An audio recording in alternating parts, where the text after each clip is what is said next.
Olá, sejam bem-vindos à nossa aula de língua portuguesa, certo? Hoje vamos trabalhar sobre a poesia. Sim, esse importante gênero que é trabalhado no nosso dia a dia, né? Temos importantes poetas. Então hoje vamos a fundo nesse mundo da poesia comigo. Vamos lá? Primeiramente, vou colocar aqui na tela para vocês o que é poesia, né?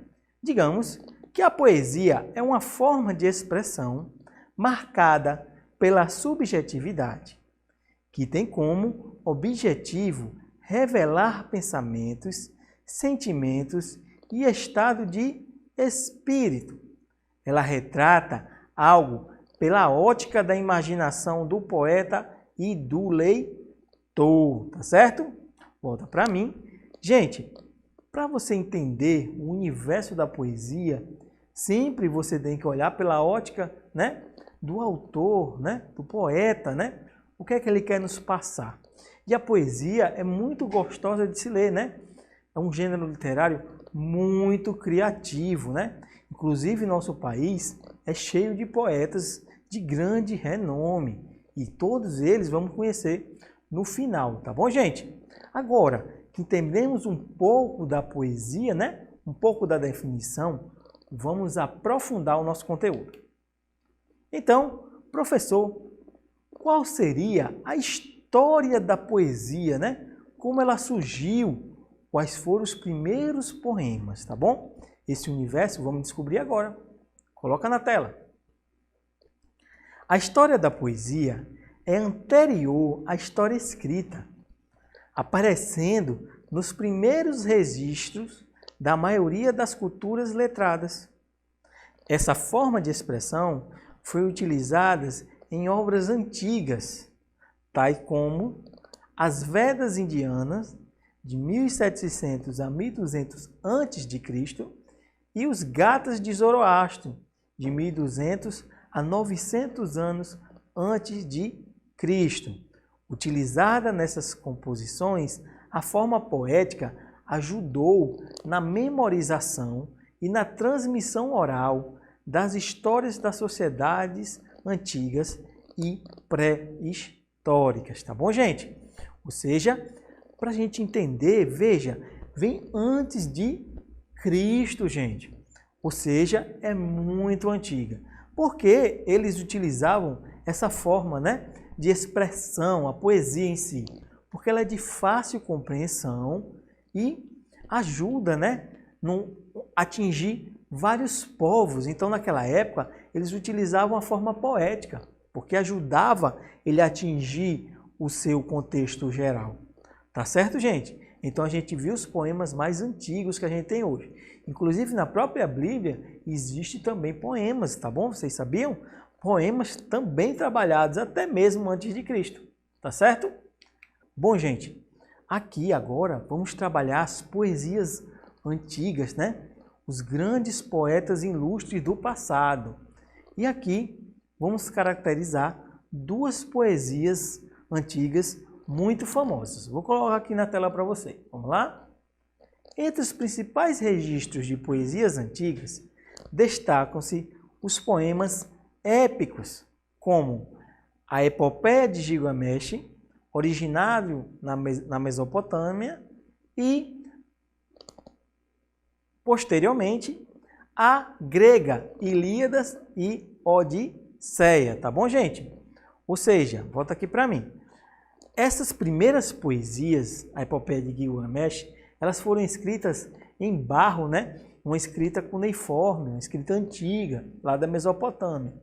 Já o Ilíada, já foram uma escrita mais, né? Muito parecida, mas não igual a da gente atualmente. Então, aqui temos duas poesias mais famosas do mundo antigo, tá certo? Vamos lá? Agora, tão importante sobre conhecer as poesias antigas e a história da poesia, temos que entender quais são os tipos de poesia, tá certo? Temos 3 tipos: poesia lírica, poesia épica e poesia dramática, tá bom? Esses 3 tipos de poesia que a gente trabalha nesse gênero literário, tá bom, gente? E vamos descobrir sobre cada um, tá bom? Vou colocar aqui na tela para você. A poesia lírica, a primeira delas, é caracterizada pela subjetividade. A poesia é aquela na qual o poeta expressa sua visão de mundo, sua realidade e os seus sentimentos, com atenção para a estética, a técnica e a métrica. Com a estética apurada, os textos líricos são escritos em versos e possuem uma linguagem elaborada a apego à forma estrutural. A poesia lírica é formada por métrica, verso e rima. Tá bom, gente? Volta aqui para mim. Então, sabemos da estrutura da poesia lírica, que é dividida, né, no caso, sobre a métrica, o verso e a rima, tá bom? Essa poesia lírica, ela é muito famosa, ela é mais popular, porque esse apego, né, você tem todo aquele apego pela poesia lírica, né? Por causa da sua musicalidade, né? Você vai entendendo os versos. Então, professor, me mostre uma poesia lírica, tá bom? Vê, gente, que gostoso é ler a poesia lírica. Coloca aqui na tela para você. Aqui temos uma poesia lírica escrita por Adailton Ralph, tá bom? Vamos ler? A arte da poesia já foi de grande valor. Cordel divertiu o pobre, a lírica o doutor. O hábito da leitura, uma máquina do tempo, capaz de levar o homem nas asas do pensamento. A boa leitura enriquece de amor e sabedoria. A vida fica mais leve quando se tem poesia, tá bom, gente? Volta aqui para mim. Ou seja, veja que gostoso é ler a poesia lírica, né? É uma poesia escrita em versos, né? E muito fácil de se entender, tá bom? Passando a poesia lírica, vamos conhecer a poesia épica, né? Essas poesias que fizeram tanta graça, né? Tanto humor, trouxeram tanta felicidade aos povos antigos, tá bom? Mas também é escrita hoje em dia. Coloca aqui na tela para você.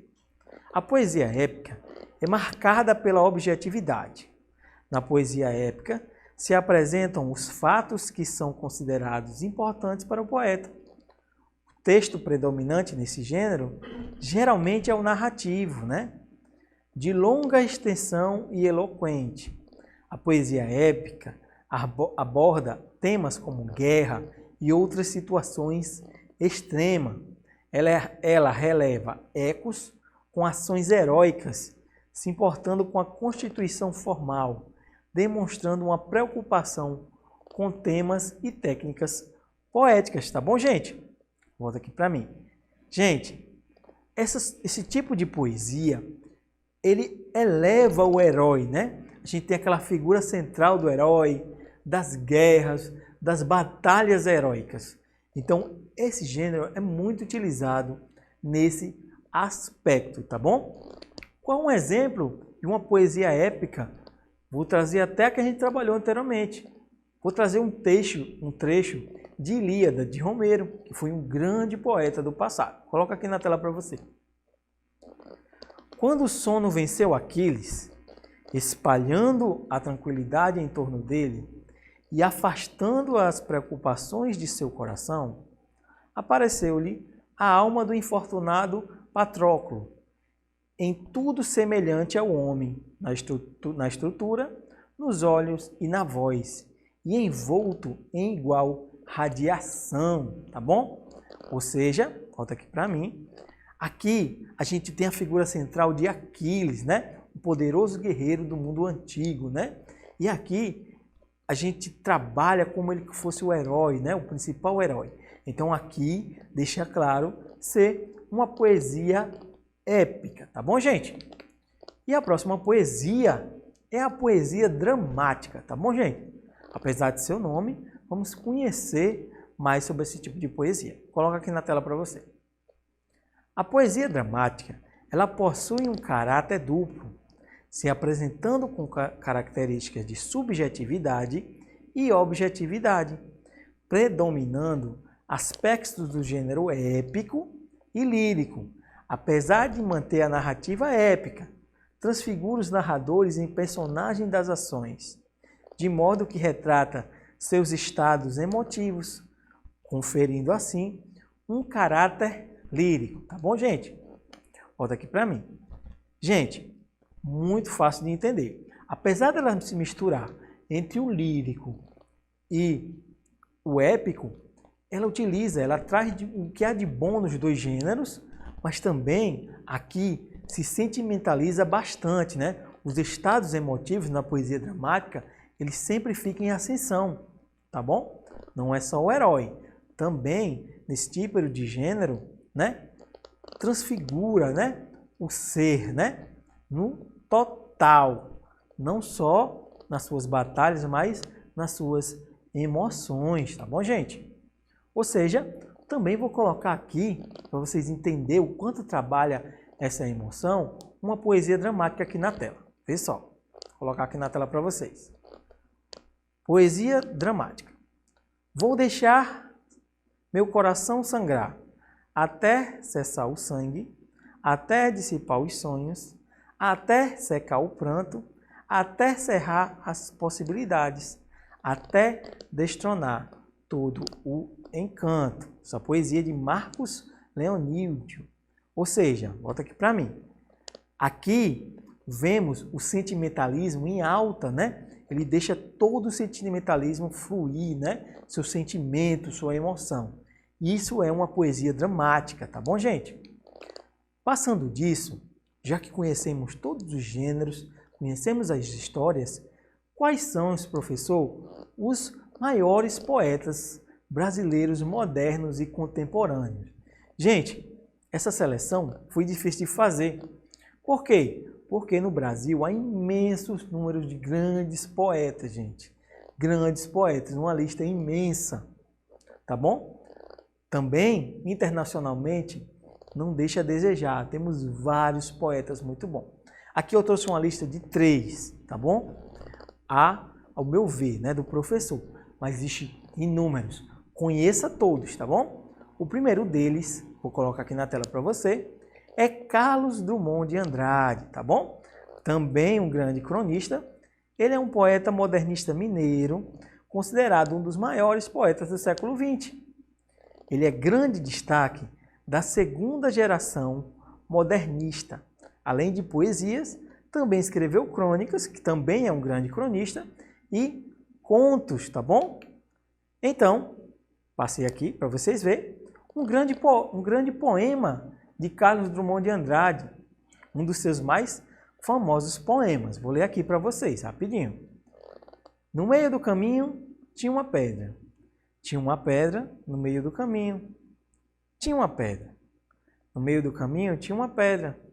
Nunca me esquecerei desse acontecimento. Na vida de minhas retinas tão fatigadas, nunca esquecerei que no meio do caminho tinha uma pedra. Tinha uma pedra no meio do caminho. No meio do caminho tinha uma pedra. Volta aqui para mim.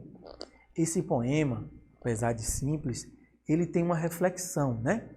Depois da aula, vocês reflexionam sobre o que o autor quis dizer. É muito importante isso. Às vezes, a linguagem, a mensagem está entre linhas.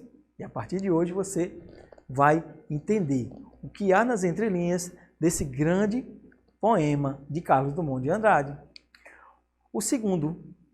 A segunda, né, poetisa, a Cecília Meirelles, também uma grande poetisa do cenário nacional. Vou colocar aqui na tela para você. Ela, a poetisa brasileira carioca Cecília, é uma das primeiras mulheres a ter grande destaque na literatura brasileira. Ela foi escritora da segunda fase do modernismo no Brasil. Suas poesias apresentam caráter intimista e com forte influência da psicanálise e da temática social, tá bom? Gente, também trago a vocês um dos poemas famosos dela, né? De Cecília Meirelles. chamado motivo. Vou trazer só uma parte dele. Eu canto porque o instante existe e a minha vida está completa. Não sou alegre nem sou triste, sou poeta, tá bom? Vê que poema magnífico, né? Aqui ele explica as emoções do poeta, que ele deixa tão nos textos, né? O seu carimbo, né? Gente, por último, vamos trabalhar o grande poeta paraibano, Ariano Suassuna, tá bom, gente? Esse daqui tem bastante poemas e você já viu algumas obras dele, como Alto da Compadecida mesmo, foi escrita por ele. Então, vou colocar aqui na tela para a gente entender a história dele. O poeta brasileiro paraibano Suassuna foi o idealizador do movimento armorial, com foco na valorização das artes populares. Teve grande destaque na literatura de cordel e, além de poesia, escreveu romances, ensaios e obras da dramaturgia. Tá bom, gente? Vou trazer também um poema de Ariano Suassuna, que se chama Aqui Morava um Rei. Vou colocar aqui na tela para vocês. Aqui morava um rei. Quando eu, menino, vestia ouro e castanho no gibão, pedra da sorte sobre o meu destino, pulsava junto ao seu coração. Tá bom, gente? Aqui temos um grande poeta mesmo, de extensa obra. Tá bom, gente? Desde já, muito obrigado por assistir nossa aula. Te espero na próxima, tá bom? Até mais!